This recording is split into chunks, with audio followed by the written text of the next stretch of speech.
And joining us now from Tulsa, Oklahoma, is a former U.S. Attorney for the Northern District of Oklahoma under Donald Trump in his first term, Trent Shores.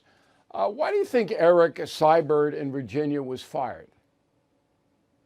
Listen, when you sign up to be a United States attorney, you serve at the pleasure of the president. So you know going into that job that you may be forced into situations where you have to make a decision. In this case, I don't know that we publicly know enough facts to know why Mr. Cybert was removed from his position, but that is a power that the president enjoys. He is the leader of the executive branch. He can set priorities. He can give direction. The one thing that the president doesn't do, as as he knows, is make charging decisions. That ultimately is left up to the United States attorney and to the officials at DOJ.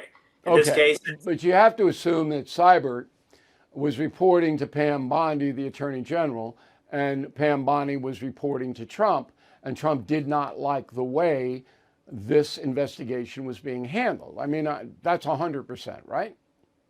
yeah, I don't know that we know it's 100% that the president didn't like how the investigation was being handled. I think what the president is wanting are charges brought sooner. He believes that based on what he knows, it certainly seems that he thinks there is a case that is provable beyond a reasonable doubt. We have to remember, we don't know what evidence Mr. Cybert or his team of investigators have assembled. But there is no question that there is an investigation ongoing. A mortgage fraud case, Bill, it's a white collar case. These aren't always quick or swift investigations. They're document laden and intensive. So it could be that they just haven't reached an ultimate conclusion yet whether to bring charges. Okay, well, I think that is the case, but Cybert was displeasing President Trump because he's one out of what? How many U.S. attorneys are there? There's hundreds across the country, and he's singled out for a firing. Now, when you were the U.S. attorney in Oklahoma, what did you have to do on high-profile cases?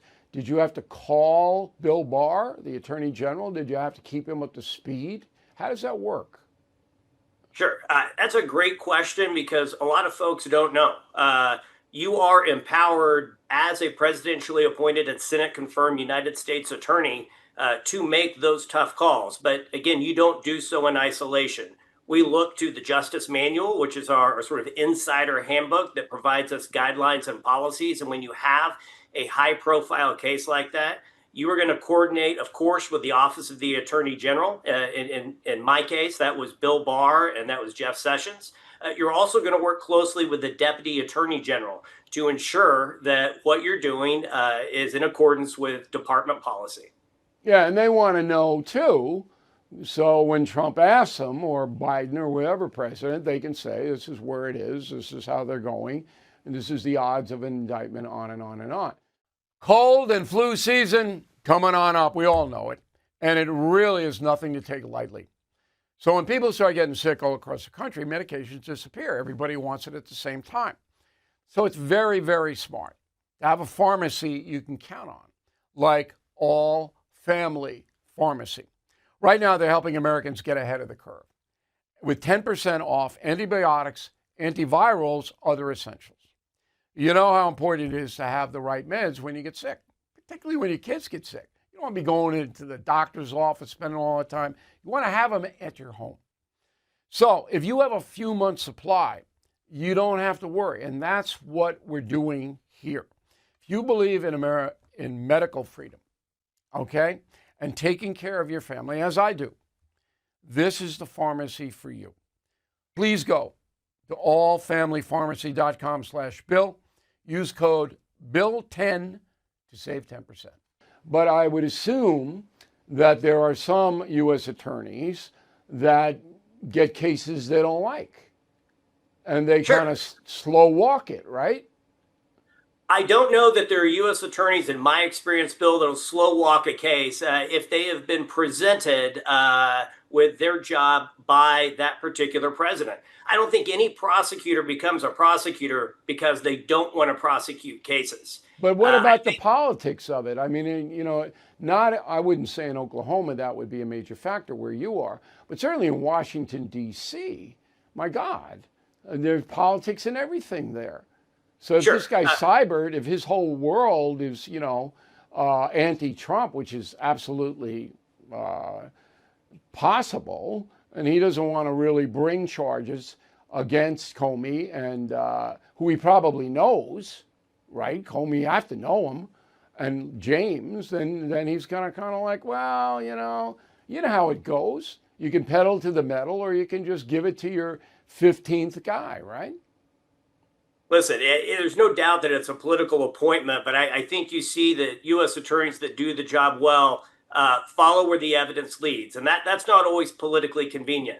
At the same time, there is no problem with the attorney general or even the president himself expressing that they hope their prosecutors, their U.S. attorneys, are more aggressive. Looking at Mr. Cybert's case in the Eastern District of Virginia, he has to make a determination, one, whether he has the evidence to satisfy the elements of the crime to prove it beyond a reasonable doubt. And two, he has to look at who's going to be in his jury pool there in the Eastern District of Virginia. And I think those present challenges potentially to bringing a case that has this perception, as it's been presented by mainstream media, that it's a political prosecution, even if it's not. All right, so you're suggesting that Mr. Cybert may have gotten shafted on this. I'm not saying you got shafted. No, I know you're not saying it, but you're saying you're leaving open the possibility that he was doing his job in an honest way and he got whacked because Trump wanted it done faster. Sure, I think that's possible. This idea of justice delayed is justice denied is not a foreign concept in our system. But yes, Mr. Cybert had choices in front of him, and it appears that when you serve at the pleasure of the president, as is the case in any administration, that you may face choices that could result in you needing to step away from your job. All right. We appreciate it, Counselor. Thanks very much for helping us out.